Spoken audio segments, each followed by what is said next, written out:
우린 지난 시간에 신년 주일을 맞아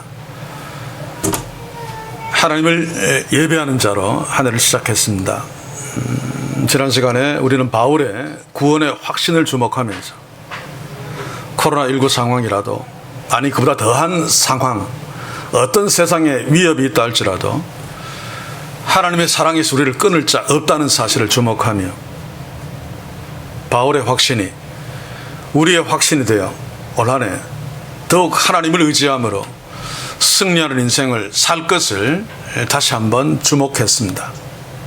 바울이 그런 확신을 할 수 있었던 것은 하나님께서 나를 위해서 그의 아들을 보내시고 십자가에 죽이셨다.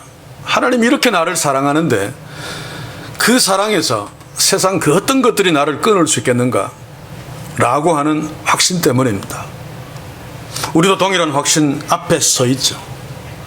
그렇기 때문에 올 한 해 오늘 주께서 말씀하시는 이 말씀대로, 다시 말해서 제자의 길을 가면서 승리를 더 다지며 승리를 확인하며 그 승리로 하나님께 영광 돌려드리는 삶을 살아야 할 것입니다.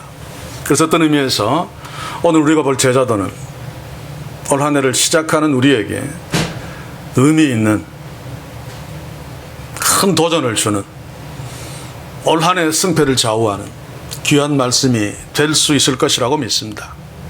오늘 우리가 볼 제자도는 이미 누가복음 9장 23절에서 예수님이 무리에게 말씀하신 말씀이죠. 그래서 우리가 이미 보았습니다마는 9장 23절 이하에 있는 제자도의 또 다른 버전이 오늘 우리가 보는 본문의 내용입니다. 아무든지 나를 따라오려거든 자기를 부인하고 날마다 제 십자가를 지고 나를 좇을 것이니라. 이 말씀에 똑같은 내용인데 다르게 말씀하신 것이 오늘 우리가 볼 말씀입니다. 뭐 다른 것이 있다면은 앞에서 본 9장 23절은 긍정어로 표현하죠. 네가 나를 따라오려거든 이렇게 해라. 근데 오늘 우리가 보는 말씀은 부정어로 표현하고 있습니다. 네가 만약에 이렇게 하지 않으면 나의 제자가 능히 될 수 없다. 그래서 9장 23절에 나오는 제자도의 버전보다 오늘 우리가 볼 제자도의 버전이 훨씬 더 강합니다. 그렇죠? 긍정어로 표현하는 것보다 부정어로 표현하는 것이 훨씬 강력합니다. 예를 들면 예수 믿으면 천국 갑니다 라고 하는 말보다 당신 예수 안 믿으면 천국 못 가라고 하는 것이 훨씬 강합니다.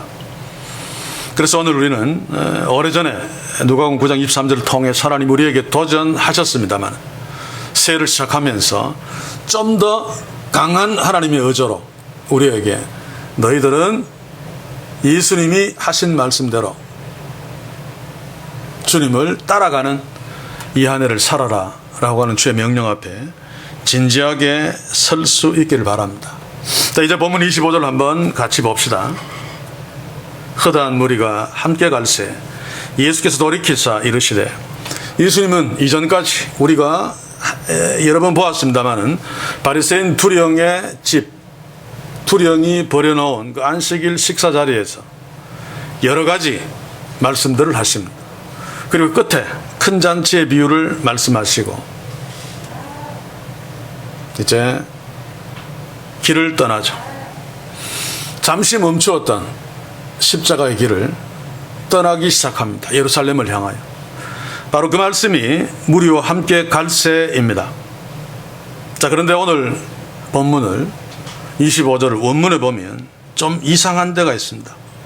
무슨 말인가 하면 25절을 시작하면서 원문에는 그러나로 시작하고 있습니다. 그러나 허다한 무리가 함께 갈새 예수께서 돌이키사 이르시되. 자, 이게 무슨 말인가 하면 그러나로 시작하는 것은 앞의 내용과 좀 예상치 못했던 다른 그 무엇이 일어나고 있다는 거죠. 쉽게 이야기하면 지금 허다한 무리가 함께 예수님을 따라 예루살렘으로 올라가고 있는 이 상황이 정상적인 상황이 아니라는 말입니다. 왜 그렇습니까? 예수님이 이전에 무슨 말씀을 하셨습니까? 여러 가지 말씀들을 통해서 유대인들을 책망했습니다. 쉽게 이야기하면 욕했단 말입니다. 한 예를 들면 마지막에 예수님이 말씀하신 그 큰 잔치 비유의 끝에 24절 한번 볼까요? 내가 너희에게 말하노니 전에 청하였던 그 사람은 하나도 내 잔치를 맛보지 못하리라 하였다 하시니라. 천국 못 간다는 이야기죠. 하나님의 잔치에 참여하지 못한다는 이야기인데, 이 말은 당시에 종교 지도자들이나 상류층 인사들은 물론 기분 나빴겠습니다만, 그들 말고도 유대인들이라면은 이 말씀에 상당히 기분이 나빴을 것임에 틀림없습니다. 사실은 유대인들을 뭉뚱거리는 거죠. 그들이 상류층이나 또 이 바리새인 이스라엘의 지도자들은 당연히 천국 가는데, 이들이 하나님 나라의 잔치에 참여할 수 없다 그러니까 자기들은 당연히 참여 못하는 것입니다. 상당히 기분 나빴을 텐데, 그러면 예수님이 그 집을 출발해서 예루살렘으로 올라갈 적에 상당수의 무리가 에이씨 기분 나빠, 이제 네 안 따라갈 거야 라고 많이 빠지고 좀 적은 무리가 따라가는 것이 당연한데, 여기에 보니까 허다한 무리가 따라간다. 어떤 의미에서는 이전보다 더 많은 무리가 따라간다라고 이해할 수 있습니다. 그래서 누가는 그러나를 붙인 것입니다. 사실은 안 맞는데, 좀 숫자가 줄어드는 것이 맞는데 더 많은 무리가 지금 따라가고 있다라고 하는 거죠.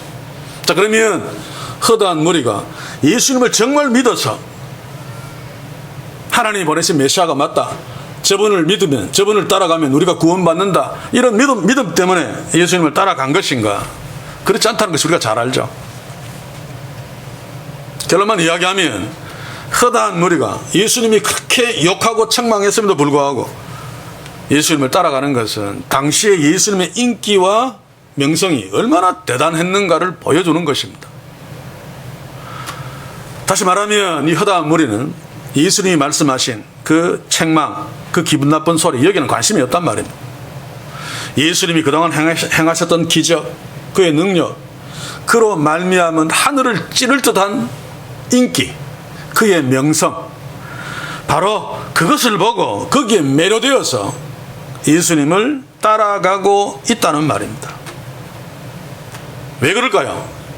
그들은 지금 대단한 인기와 명성을 누리고 있는 이 예수님을 따라가서 예수님의 제자가 되기만 한다면 나는 출세할 거야, 제자들은 큰 자가 될 수 있을 거야, 이전의 버전으로 설명하면 내가 말석 인생에서, 그 꾸질꾸질한 말석 인생에서 벗어나 상자 인생이 될 수 있을 거야 라고 하는 계산으로 유대인들에게 기분 나쁜 소리를 해서도 그거만 신경 안 쓰고 지금 예수님을 따라가고 있다는 말입니다. 제가 이 말을 설교 초두에 지적하고 있는 것은 오늘 시대 타락한 한국교회와 상당수의 신자들이 1억어들 2초 허다한 무리와 다르지 않은 이유와 목적으로 주님을 따르고 있다는 사실, 우리는 이미 다 잘 알고 있습니다. 그런데 우리도 그럴 수 있다는 도전 앞에 오늘 서자는 것입니다. 그래서 오늘 말씀을 계속 진행하면서 계속해서 내가 예수님을 따르는 이유, 내가 예수님을 따르는 목적이 무엇인가, 혹시 허다한 무리와 다르지 않는 것이 아닌가, 그리고 그 진짜 이유를 잘 바르게 새겨서 2022년도 이 새해를 그 진짜 이유 때문에, 그 진짜 목적 때문에 주님을 따라가는 축복이 우리에게 넘치기를 주의 이름으로 간절히 소원합니다.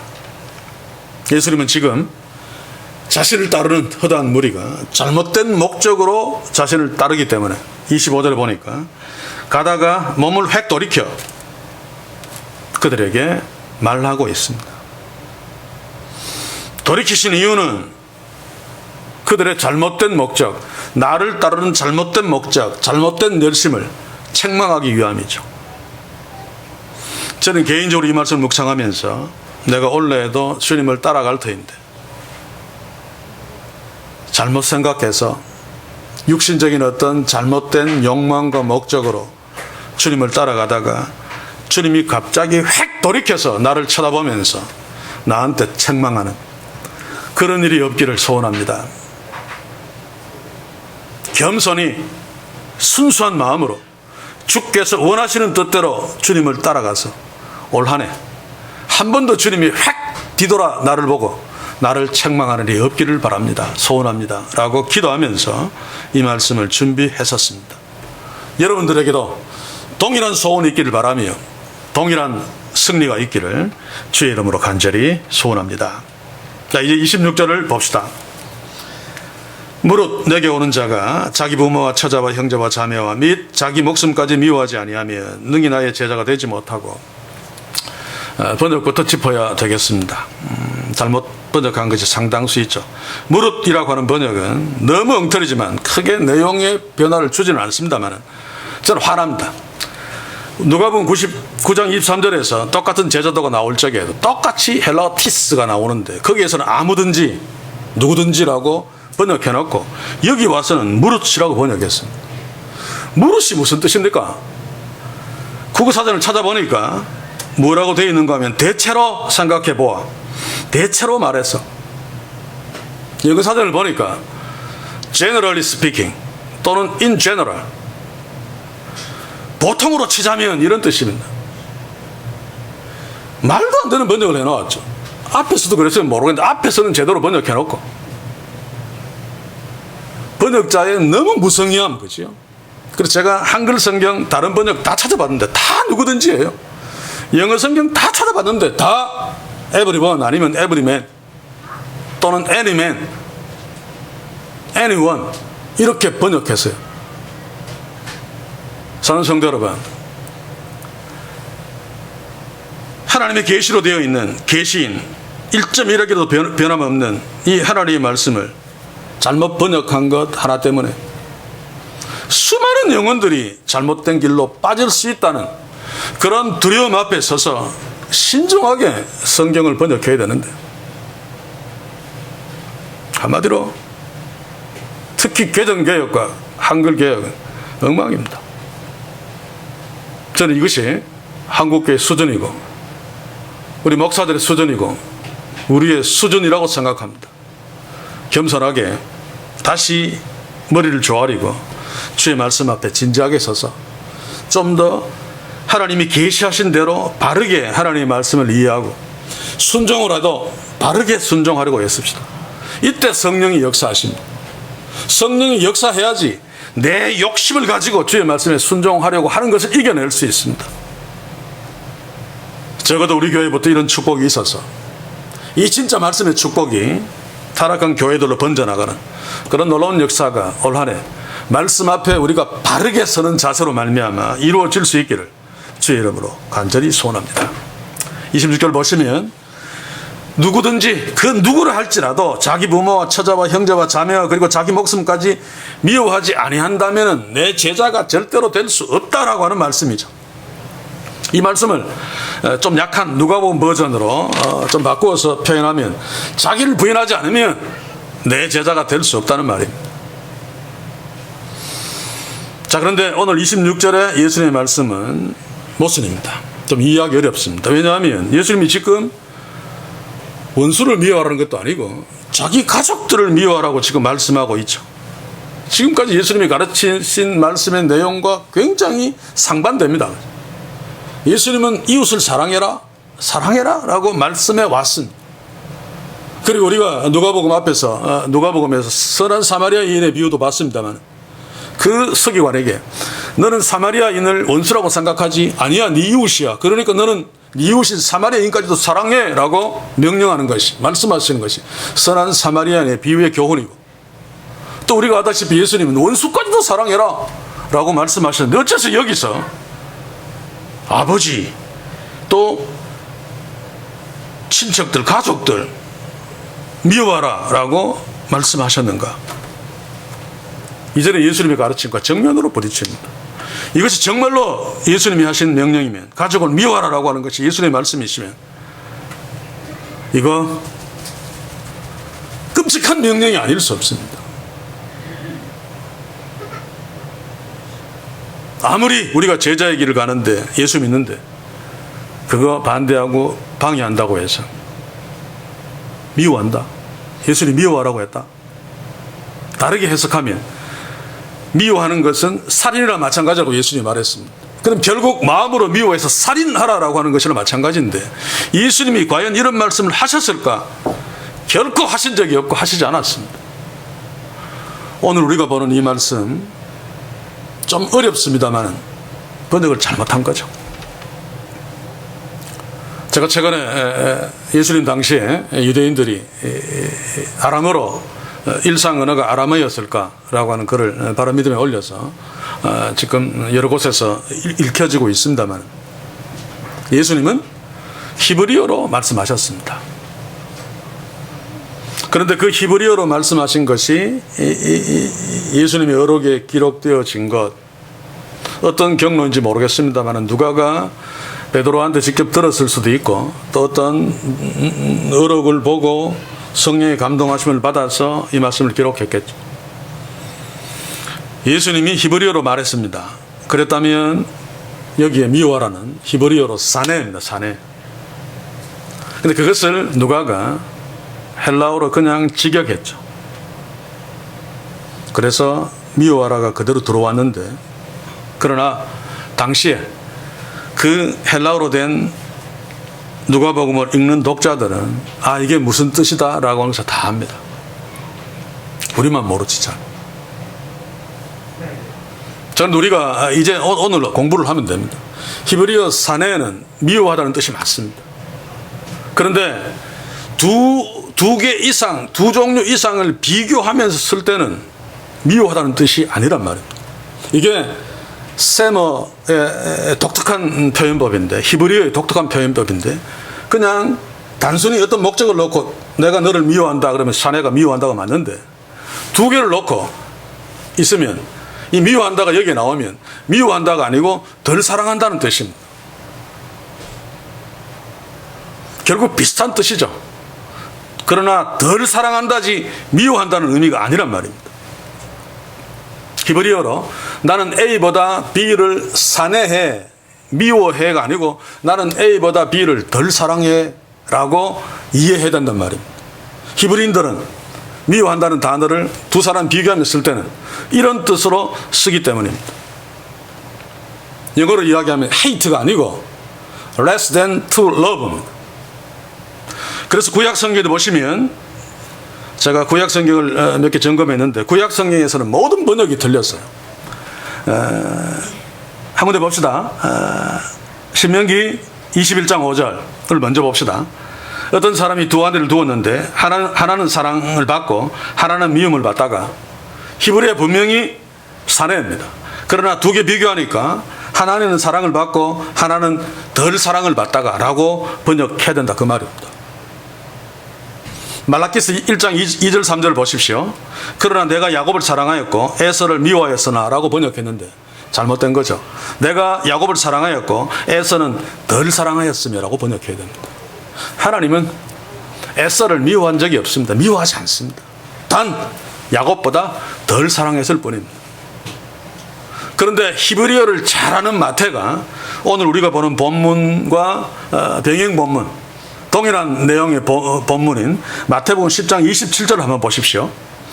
아비나 어미를 나보다 더 사랑하는 자는 내게 합당치 아니하고 아들이나 딸을 나보다 더 사랑하는 자는 내게 합당치 아니하고. 마태는 히브리어를 잘하는 자이기 때문에 사내가 무슨 뜻인지 알고 있죠. 그래서 세머적인 표현으로 사내의 의미를 알기 때문에 헬라어로 그것을 풀어서 마태복음 10장 37절에 기록했단 말입니다. 그래서 다행스럽게 예수님이 우리를 향해서 네가 나의 제자가 되려거든 예수님을 반대하고 그러는 세상이나 가족들을 미워해야 돼 라고 하지 않는 것 정말 다행입니다. 그런데도 이 본문을 오해해서 그런지는 모르겠습니다만 교회사를 보면 무지막지한 잔인함이 예수의 이름으로 행해져 왔죠.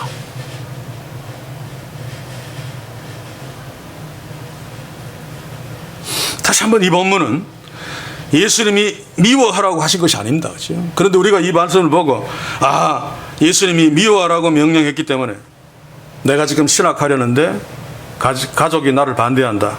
그러니 나는 부모를, 형제를 미워해야 된다. 에이씨 미워하자. 미워하면 안 된단 말입니다. 유대교가 200년 넘게 예수 공동체를 핍박했습니다. 그리고 여러 사람을 죽였습니다. 그 중에 하나가 스데반 아닙니까? 그렇죠? 야고보도 마찬가지고. 자, 그런데 나중에 이 예수 공동체가 AD 313년에 로마의 국교로 인정받고 예수 공동체가 상당히 힘을 가졌을 적에 짧은 몇 년 동안 유대교가 200년 동안 예수 공동체 사람들을 핍박하고 죽였던 것보다 훨씬 많은 유대교도들을 미워하고 죽였습니다. 아이러니죠, 그렇죠? 그리고 중세교회가 얼마나 많은 사람들을 죽였습니까? 이단이라고 규정하고 화형시키고 목 잘라 죽이고 그렇게 죽였습니다. 바른 하나님의 그 말씀을 주장하는, 자칫하면 갈릴레이도 목 잘릴 뻔했죠. 태양이 도는 것이 아니라 지구가 돈다 그러니까 이게 성경에 어긋나는 거다. 그래서 갈릴레오는 죽지 않으려고 태양이 도는 것이 맞습니다. 그리고 나오면서 혼자서 중얼거리면서 그래도 지구는 돈다. 어쨌든 중세교회는 자기하고 수틀리면, 자기를 반대하면 이단으로 몰아서 수많은 사람들을 죽였습니다. 그런데 놀랍게도 종교개혁 이후에 처음에는 힘이 모자라서 캐톨릭한테 많이 당하고 죽었습니다만 힘이 생기고 난 뒤에 10년 동안 중세교회에 오랜 기간 동안 사람을 이단으로 몰아서 죽인 숫자보다 10배 이상 죽였습니다. 캐톨릭을 죽인 게 아니고 기독교가 확 퍼지면서 이단, 자기들이 주장하는 교리와 반대되는 이단이라고 규정해 죽인 자가 이토록 많단 말입니다. 얼마나 무서운 일입니까? 2차 대전만 보십시오. 히틀러 그리스도인입니다. 그런데 예수를 죽인 유대인들, 이거 교회 적이다, 죽여라. 60만이나 죽여버린 홀로코스트. 얼마나 잔인한 일입니까? 그런데 이들은 하나님의 말씀을 근거로 주의 말씀에 순종했다고 이야기하고 있습니다. 초대교회도, 중세교회도, 또 종교개혁 이후에 기독교도, 또 히틀러도, 독일 사람들도. 왜 생겼습니까? 하나님의 말씀을 잘못 이해했기 때문입니다. 사탄이 그것을 노린 거죠. 그래서 우리도 오늘 여기에 미워하라고 번역한 것, 이거 덜 사랑하다 이라는 사실을 가슴에 새길 필요가 있습니다. 어떤 의미에서는 참 다행스럽죠. 사랑하는 성도 여러분, 우리는 올 한 해 하나님의 말씀을 바르게 이해하려고 노력하고, 그러므로 성령이 우리 속에서 더 풍성히 역사하심으로 미워하는 것이 아니라 하나님의 사랑을 구현하는, 다시 말해서 내가 예수 믿고 신앙생활 하는 거 미워하는 부모님들 미워하지 아니하고 예수님보다 조금 덜 사랑하는 축복이 우리에게 있기를 주의 이름으로 간절히 소원합니다. 자, 그런데 예수께서 내 제자가 되려거든 너희가 부모나 형제나 네 목숨까지도 덜 사랑하지 않으면 능히 내 제자가 되지 못하리라 라고 하는 것. 미워하라가 아니니까 좀 쉽겠구나 라는 생각이 들지 몰라도 유대인들에게는 똑같이 거의 불가능한 일입니다. 유대인들의 그 혈통주의는 우리의 상상을 초월하죠. 모든 민족들 중에 가족 유대감이 가장 강한 민족이 바로 유대인들입니다. 혹 우리도 부모들은 자식을 위해서 대신 죽는 경우가 종종 있지만 요즘은 아마 거의 없을 것 같습니다. 자식이 부모를 위해서 죽는 경우는 거의 없죠. 우리나라도 가족 유대감이 있는데, 근데 유대인들은 한 사람이 자기 가족을 위해 죽는 것을 아주 당연하게 생각합니다. 또 그런 유대감, 가족을 사랑하는 그 혈통의 귀중성을 실제로 지금도 보이고 산다고 합디다 보니까. 자, 이렇게 가족에 대한 사랑이 이토록 강한 자들에게 예수님보다, 다시 말해서 다른 어떤 대상보다 가족을 덜 사랑해라고 하는 것은 그냥은 불가능합니다. 그래서 예수님이 나보다 자기 목숨까지 덜 사랑하지 아니하면 이라고 하는 것을 가장 뒤에 붙여놓았죠. 이게 뭡니까? 자기를 부인하지 아니하면, 나를 부인하지 않고는 가족을 미워하는 것이 아니라 덜 사랑하는 것도 절대로 안 됩니다.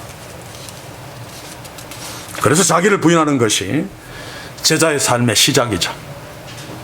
우리도 올 한 해도 이 땅을 살아가야 됩니다만 하나님의 자녀로, 주의 제자로 살 것입니다. 하나님의 자녀로 주의 제자로 사는 이상 원래도 세상과의 갈등, 또는 때로 나의 신앙생활을 반대하는 가족과의 갈등은 필연적으로 있게 마련입니다. 이때 나를 반대하고 핍박하는 세상과 가족을 미워할 것이 아니라 오히려 나는 정말로 주님과 하나님 나라를 가족보다, 세상보다 더 사랑하고 있는가를 질문하면서 예수 그리스도 하나님 나라를 더욱 주목할 필요가 있습니다. 그런 상황에서 내가 주님을 따르는 일이 주저되고 있다면 내가 주님보다 세상과 나의 가족을 더 사랑하기 때문임을 알아야 됩니다. 다른 버전으로 이야기하면 내가 예수님을 따라가는 이유가 말석 인생이 아니라 상자 인생을 추구하기 때문에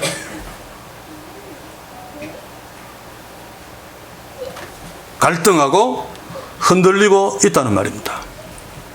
베드로를 보십시오. 그는 예수님에 대해서 100점짜리 신앙 고백을 합니다. 마태복음 16장 16절, 저는 그리스도시요 살아계신 하나님의 아들입니다. 그러나 예수님이 이 고백에 자신의 죽음을 더하죠.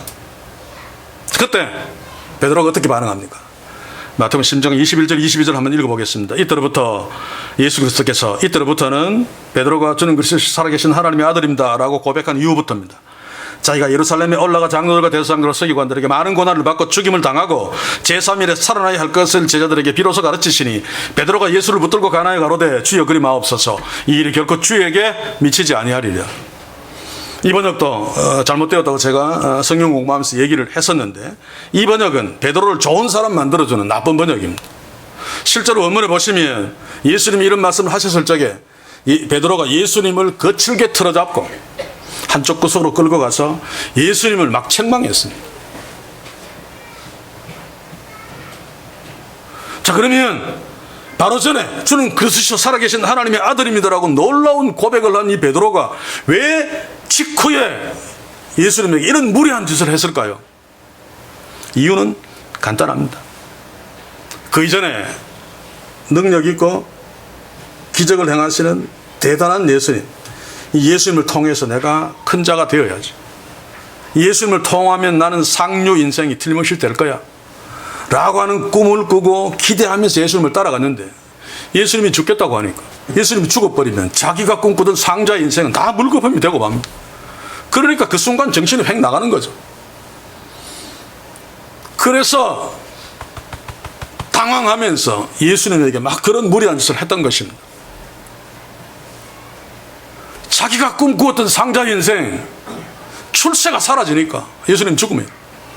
그래서 예수님이 그에게 사탄아 내 뒤로 물러가라, 너는 나를 넘어지게 하는 자로다. 여기서 우리가 꼭 짚어야 될 것이 있습니다. 우리도 예수님을 따라가는 주의 제자들인데 자기를 부인하지 아니하고 나의 그 세상적인 꿈, 욕망, 상자 인생, 큰 자, 이것을 그대로 두고 베드로처럼 주님을 따라간다면, 오늘 말씀대로 하면 자기 가족과 나의 생명까지도 예수님과 하나님 나라보다 덜 사랑한다면, 덜 사랑하지 않는다면, 뒤집어 이야기하면 나의 가족과 내 목숨보다 주님과 하나님 나라를 더 사랑하지 않는다면, 때가 되면, 좋을 때는 괜찮습니다. 아멘 할렐루야 막 주를 위해서 일한다고 아무도 다 모르는데 때가 되면, 결정적인 순간이 되면 베드로와 똑같이 사탄 짓을 할 수밖에 없습니다. 그래서 오늘 말씀 앞에서 예수님이 우리에게 명령하신 이 명령 진지하게 주목하면서 가슴에 새게 됩니다. 잘 안 돼도 내가 세상보다, 가족보다, 돈보다, 나보다 예수님을 더 사랑해야지, 사랑하는 삶이 주님이 원하시는 삶이다 라고 하는 것을 새게 됩니다. 안 되는데요, 나중에 되는 방법을 일러드리겠습니다. 계속 27절 봅시다. 누구든지 자기 십자가를 지고 나를 좇지 않는 자도 능히 나의 제자가 되지 못하리라. 여기서 제자들이 져야 하는 십자가, 자기 부인의 극치죠. 자기 부인 없이는 이 십자가를 질 수 없습니다. 왜냐하면 유대인들에게 십자가는 수치와 죽음을 의미합니다. 이 십자가가 무엇을 의미하는지 우리는 잘 공감을 못합니다만, 그래서 제가 십자가 나올 때마다 설명을 해드리는데 다시 한번 간단하게 설명하기를 원합니다. 로마 제국의 사용 방법입니다. 훨씬 이전부터 있어 왔던 건데 로마 제국이 아주 잘 써먹은 사용 방법이죠. 인류 역사상 가장 잔인한 사용 방법입니다. 그래서 로마 제국은 자기 로마 시민에게는 어떤 죄를 지어서도 십자가형을 내리지 않습니다. 그리고 피지의 민족에게도 나라를 막 팔아먹으려고 하거나 국가 전복죄나 또는 막 수많은 사람들을 죽인 극단적인 아주 살인범, 이렇게 흉악무도한 죄인이 아니면 십자가형을 내리지 않았습니다. 그만큼 십자가형은 무지막지한 거죠. 그래서 예수님이 자기 십자가를 지고 오라고 말했을 적에 제자들이나 유대인들이 그 말을 듣는 순간에 아마 온몸에 소름이 싹 돋아들 것입니다. 죄수가 재판장 앞에서 너 사형, 십자가형이라고 하면 거기에서 십자가를 지고 사형 집행장까지 가야 되죠. 고증이 안 돼서 정확하게 잘 모릅니다만, 그 어떤 영화는 십자가 전체를 이렇게 일머지고 가기도 하고 가로된 십자가를 이렇게 지고 가기도 하죠. 가로된 십자가를 지고 가는 것이 거의 맞는 것 같습니다. 그래서 현장에 가면 이제 세울 십자가가 이렇게 놓여져 있고 거기에 누워서 박혀서 이렇게 막 세우는, 아무튼 자기 십자가를 지고 죽을 자리까지 가야 됩니다. 그 가는 여정 동안 길에서 보는 사람들이 침 뱉고 돌 던지고 발로 차고, 뭐 열심히 있는 사람은 똥물을 준비했다가 막 끼얹기도 하겠죠. 그리고 로마 병정은 따라가다가 제대로 안 가면 채찍으로 때리고, 그래서 몸이 허약한 사람들은 사형 집행장까지 가기도 전에 죽어버린다고 합니다. 이 무사시한 십자가 유대인들은 종종 길에서 봅니다. 그래서 아마 소름이 끼칠 수밖에 없는 거죠. 특히 유대인들은 수치 문화가 강하기 때문에 죽는 것보다 수치당하는 것을 더 싫어하죠. 그리고 십자가에 달리면 그 고통이 얼마나 대단합니까?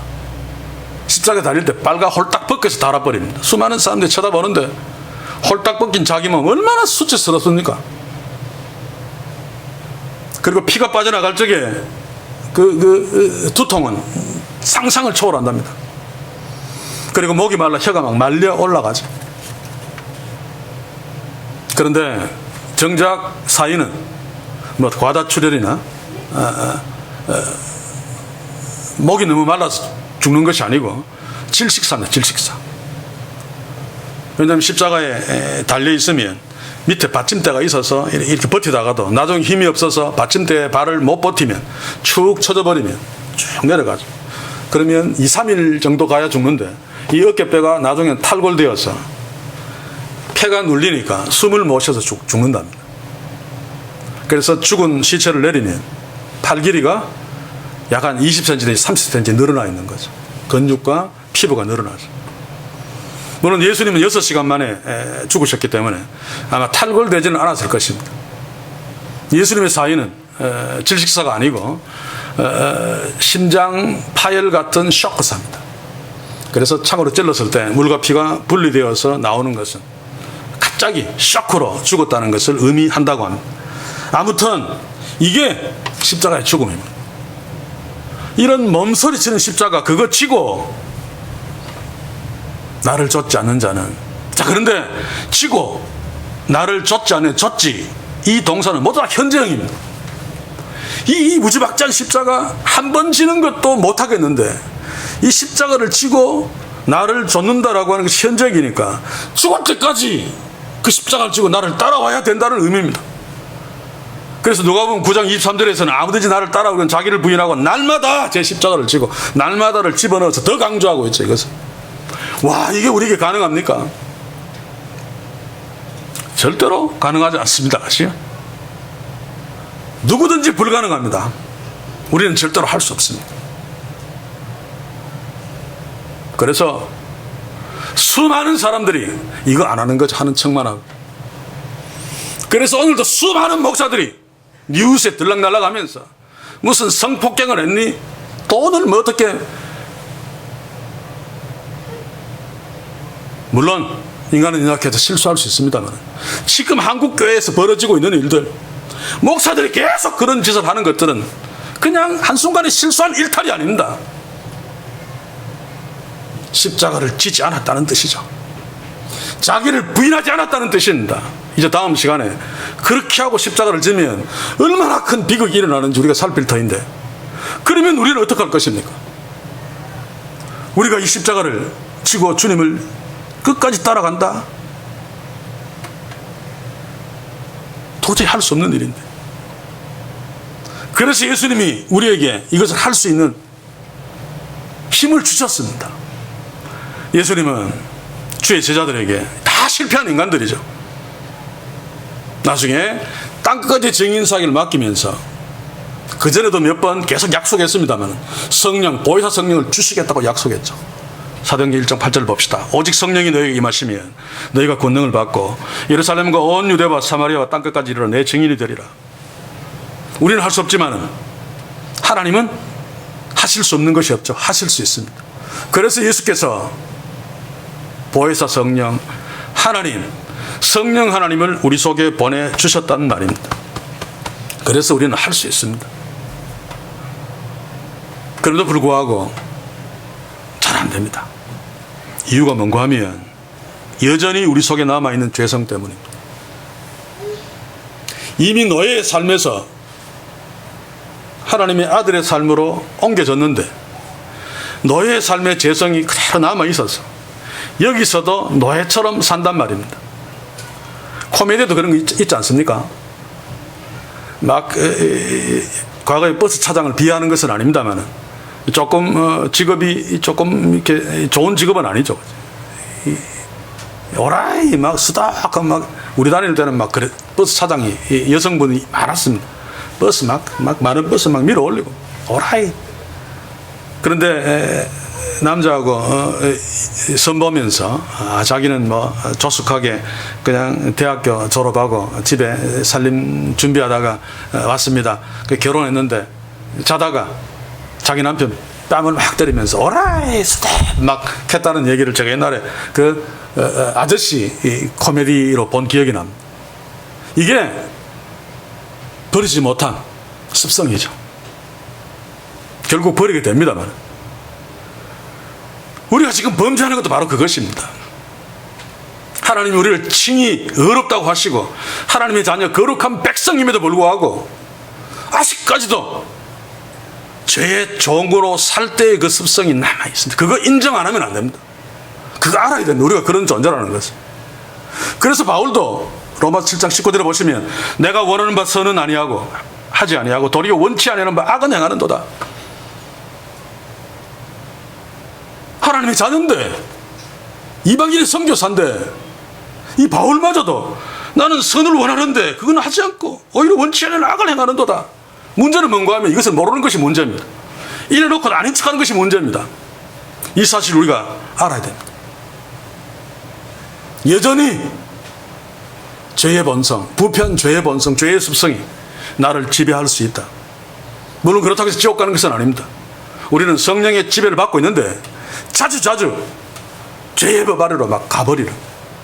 그래서 날마다 하나님의 말씀 앞에 서서 성령의 법 아래 있도록 애써야 됩니다. 하나님의 말씀 앞에 선다는 것은 성령께서 하나님의 말씀을 통해서 우리에게 말하기 때문에 그렇습니다. 로마서 8장 16절 봅시다. 성령이 친히 우리 영으로 더불어 우리가 하나님의 자녀인 것을 증거하시나니.